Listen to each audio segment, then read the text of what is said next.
India TV YouTube channel को subscribe करें और बेल आइकन दबाएं। दिल्ली में मंत्रिमंडल विस्तार की बात चल रही है, लेकिन उसकी खबर मुंबई में बहुत ज्यादा है। इस वक्त बीजेपी और शिवसेना के बीच करीबी ने एनसीपी को परेशान कर दिया है। सवाल उठ रहा है कि क्या उद्धव ठाकरे मुख्यमंत्री बने रहेंगे या देवेंद्र फडणवीस फिर मुख्यमंत्री बन सकते हैं। इस बीच आज बीजेपी के 12 विधायक सस्पेंड होने के बाद देवेंद्र फडणवीस ने क्या कहा है, इस बात से एक बड़ा सिग्नल मिलता है।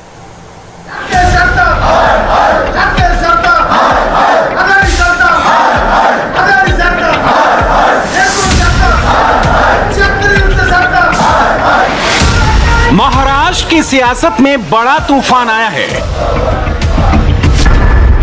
यहां आहट है, घबराहट है और छटपटाहट तो बहुत ज्यादा है। 3 दिनों से बहुत बड़े इशारे मिल रहे हैं। पूर्व मुख्यमंत्री देवेंद्र फडणवीस, शिवसेना और एनसीपी, इनकी कुछ बातों ने महाराष्ट्र की पॉलिटिक्स में बहुत बड़े एक्शन की शुरुआत कर दी है और इस एक्शन के पीछे थ्योरी भी बहुत लंबी है। क्योंकि इस बीच महाराष्ट्र बीजेपी के 12 विधायकों को निलंबित कर दिया गया है। इन विधायकों को विधानसभा से 1 साल तक सस्पेंड करने के मायने क्या हैं? क्या महाराष्ट्र में नई सरकार बनाने या गिराने की कोशिश हो रही है? यह सवाल इसलिए क्योंकि देवेंद्र फडणवीस ने बहुत बड़ी बात कह दी है। इस सरकार का नकाब फट रहा है। यह ध्यान में आने के बाद एक षड्यंत्र के तहत सत्ता पार्टी ने हमारे 12 विधायकों को सस्पेंड किया है।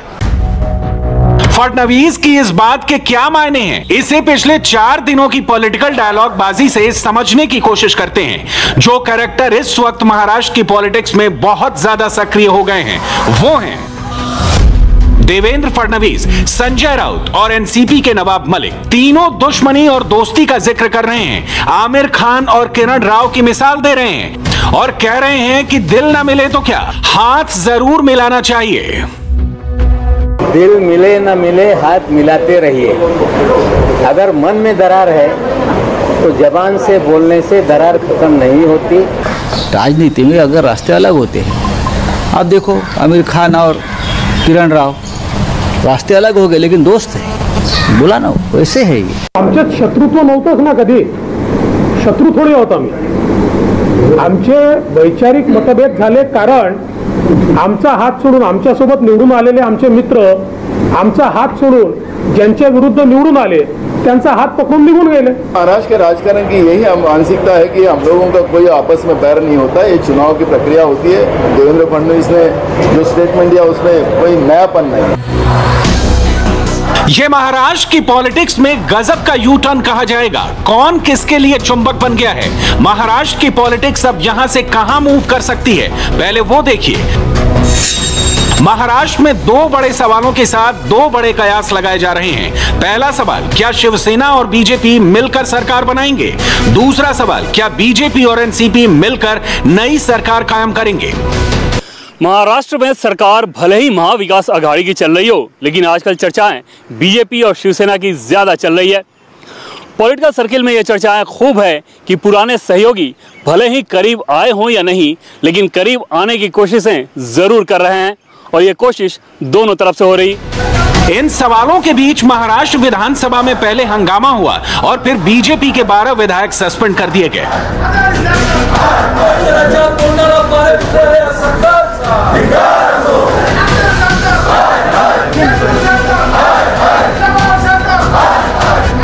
ऐसे में नई इक्वेशन क्या हो सकती है? महाराष्ट्र में नई खिचड़ी कैसे पकाने की तैयारी है, इसे डिटेल में समझिए। महाराष्ट्र विधानसभा में 288 विधायक हैं। शिवसेना के पास 56 हैं, बीजेपी के पास 106 विधायक हैं, लेकिन अभी 12 सस्पेंड हो गए हैं। एनसीपी के पास 53 विधायक हैं, कांग्रेस के 44 एमएलए हैं। अब सरकार बनाने के लिए चाहिए 145 विधायक। 145 के आंकड़े तक पहुंचने के लिए फॉर्मेशन फॉर्मूला क्या हो सकता है? देवेंद्र जी ने जो कहा है कि शिवसेना के साथ हमारे क्या बोलते हैं, दुश्मनी नहीं है किसी प्रकार का, मतभेद जरूर है। और मैंने भी तो बहुत दिनों से आपके साथ ये बोल रहा हूँ ना कि हम क्या भारत पाकिस्तान है, हिंदुस्तान पाकिस्तान नहीं है। नहीं है, मिलना जुलना होता है, बातचीत होती है, लेकिन अब हमारे रास्ते अलग हो गए हैं पॉलिटिकली। कयास नंबर 1 के मुताबिक अगर शिवसेना और बीजेपी साथ आते हैं तो इक्वेशन बनती है 56 जमा 94 विधायक यानी 150, बहुमत से 5 विधायक ज्यादा। कयास नंबर 2, अगर बीजेपी और एनसीपी मिलकर सरकार बनाते हैं तो इक्वेशन बनती है 94 जमा 53 विधायक यानी 147 एमएलए, ये बहुमत से 2 विधायक ज्यादा हैं।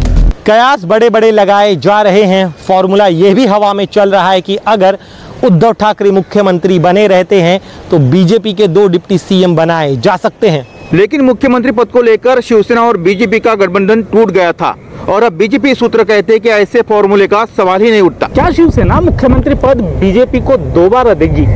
ये फिलहाल मुश्किल लग रहा है, लेकिन पॉलिटिक्स में कुछ भी परमानेंट नहीं होता, ये भी एक सबसे बड़ी सच्चाई है।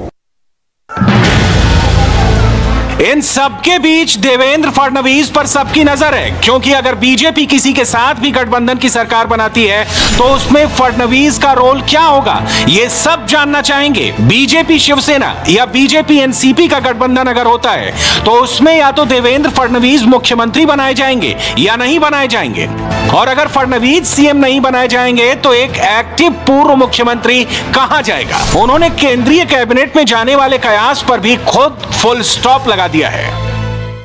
महाराष्ट्र में सरकार भले ही महाविकास आघाड़ी की चल रही हो, लेकिन आजकल चर्चाएं बीजेपी और शिवसेना की ज्यादा चल रही है। पॉलिटिकल सर्किल में यह चर्चाएं खूब है कि पुराने सहयोगी भले ही करीब आए हों या नहीं, लेकिन करीब आने की कोशिशें जरूर कर रहे हैं और ये कोशिश दोनों तरफ से हो रही।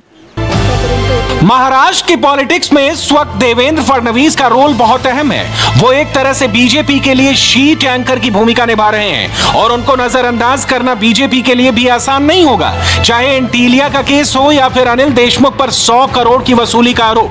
देवेंद्र फडणवीस ने महाराष्ट्र सरकार को फ्रंट फुट पर आकर चैलेंज किया है। जिस तरह से ईडी के जरिए खबरें फैलाई जा रही हैं कि अजीत पवार जी और उनके परिवार की संपत्ति कुर्क की गई है, सीज की गई है। जो भी ईडी की कार्रवाई है वो अपना कानून के तहत काम कर रहे हैं। निश्चित रूप से अजीत पवार जी हों, उनके परिवार के लोग हों, किसी भी तरह का कोई भी गैर कानूनी काम नहीं किया है।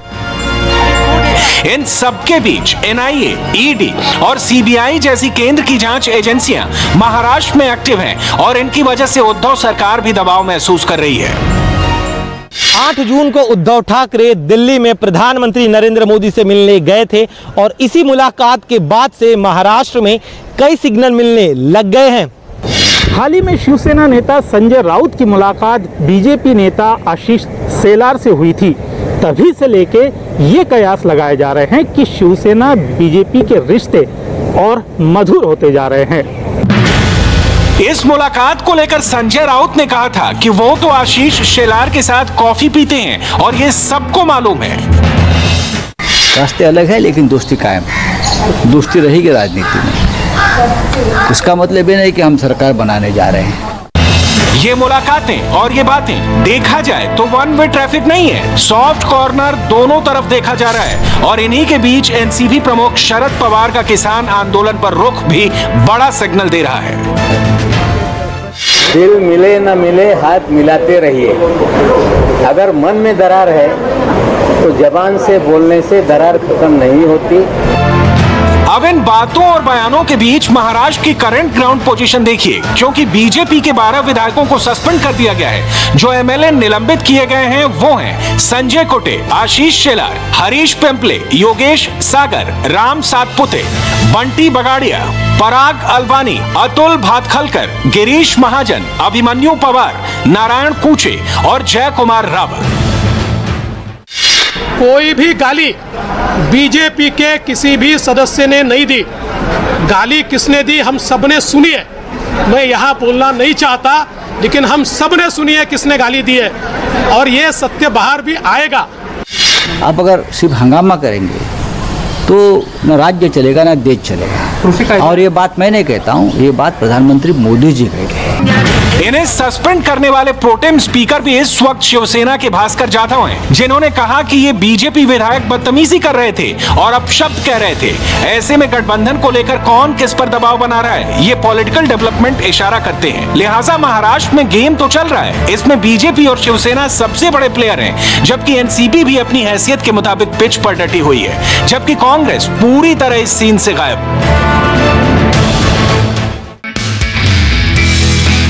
नमस्ते, मैं हूं मीनाक्षी जोशी। वीडियो और खबरों से अपडेट रहने के लिए India TV YouTube channel subscribe करें, बेल आइकन दबाना ना भूलें। जुड़े रहें इंडिया टीवी के साथ।